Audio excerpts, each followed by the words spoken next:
কাজের এত চাপ যে বাপের বাড়িতেও কাজ বয়ে এনেছি। এখন বসে বসে কাজ মেটাচ্ছি, আর মা এখানে আমলকি রোদে দিয়েছে, একটা করে মুখে দিচ্ছি।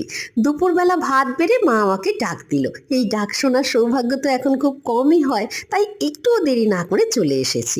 কাঁচা টমেটো ভাতে, তাতে মোচা লঙ্কা মুলে দারুণ খেতে লাগছিল। এই শীতের সময় কিন্তু কাঁচা টমেটো চচ্চড়ি বা ভাতে খেতে দারুণ লাগে।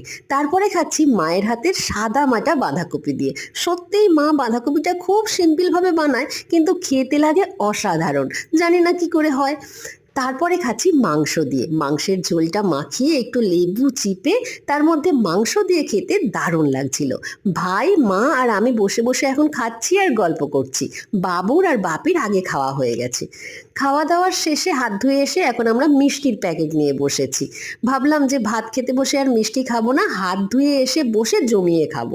ওরা খাচ্ছে সন্দেশ, আমি খাচ্ছি আমার প্রিয় পান্তুয়া।